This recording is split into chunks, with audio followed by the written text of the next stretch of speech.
Atlanta, Georgia.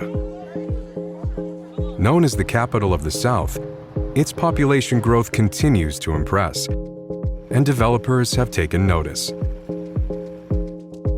By focusing intensely on infill submarkets and key building sizes, Link is capturing the upside while putting a strong cap on vacancy rates. Atlanta's the fourth fastest growing metro area in the country. We're growing by 80,000 people per year, rapidly approaching 7 million people metro area. As the population of Atlanta and the greater Southeast continues to increase, the demand from that growing consumer base is only going to increase as well. As a result, there's going to be demand from an industrial occupier standpoint to keep up with the last mile delivery demand. Meanwhile, Atlanta's importance as a national distribution hub continues to grow dramatically. From the city of Atlanta, you can connect with 80% of the United States population within a 2-hour flight or within a 2-day drive.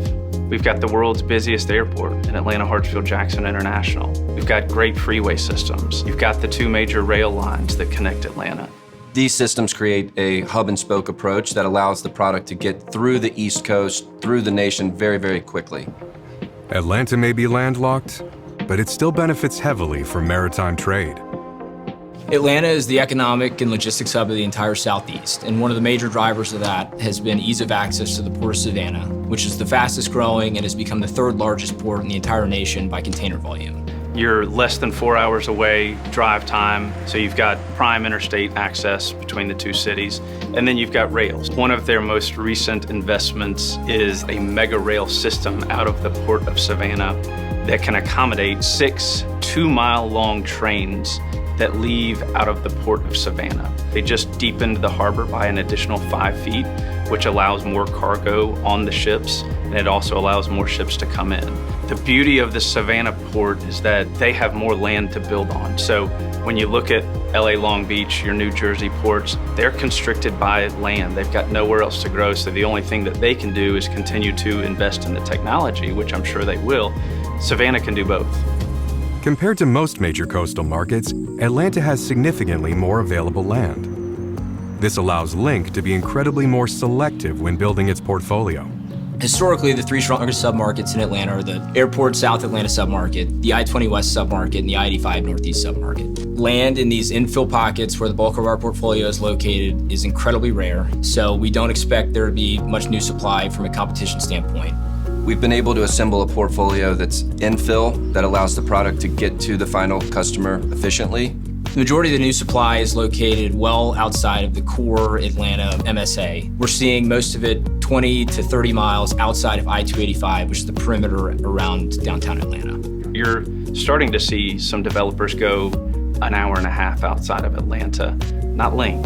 We're compact right in the core of the city, within an hour's drive of the city center. A lot of new developers are coming in and they're building the bombers. They're building the 500,000 square feet and up. And so we really try to focus on that mid-size asset because that's where all the deals are. There is a huge scarcity of product that is available between that 100,000 to 200,000 square feet. From a new supply risk standpoint, the average new construction building tends to be a lot larger, so 400,000 to 500,000 square feet. So the risk of us losing our customers in our existing buildings to new supply is low. If location and asset size design are 2 pillars of Link's market strategy, the final is helping customers grow their business. Customer centricity is the baseline for any business. It's the job of Link to do it better than anyone else. It's not just the job of property management. It is not just the job of leasing.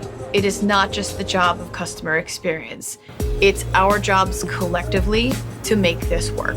We need to understand what their businesses are. What are their opportunities for growth? How can we partner with them to help that growth happen, which ultimately leads to us growing as a business as well?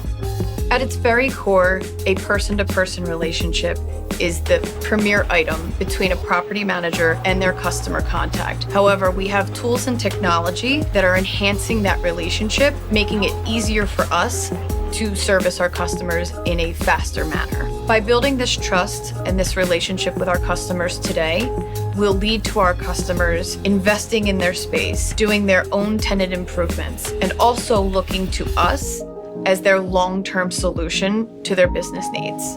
And Link has seen this strategy play out successfully time and time again. Airport Center 2 was part of a large off-market portfolio we acquired in early 2021. This asset in particular was occupied by a tenant that we knew was leaving at the end of its lease term. We knew it would be a good opportunity to really test the waters from a rent growth standpoint for one of the best located assets in the entire Atlanta market.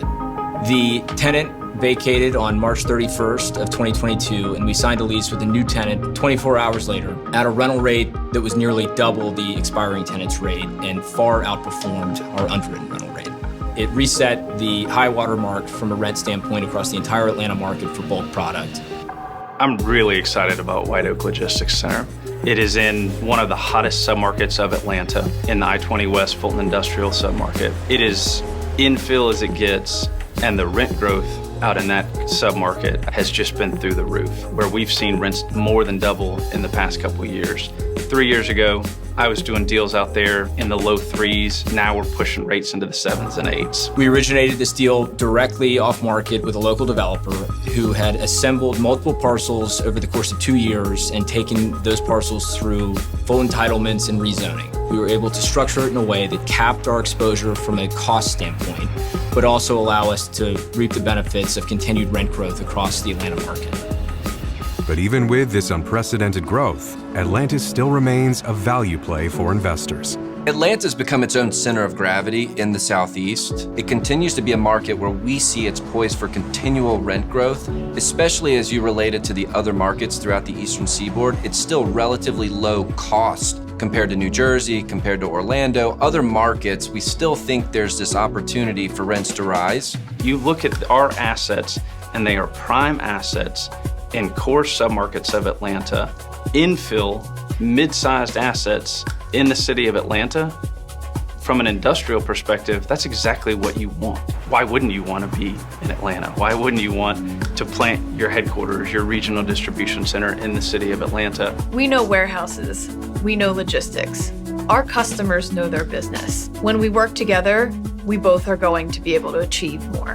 When a company grows their business with Link, we can continue to grow ours.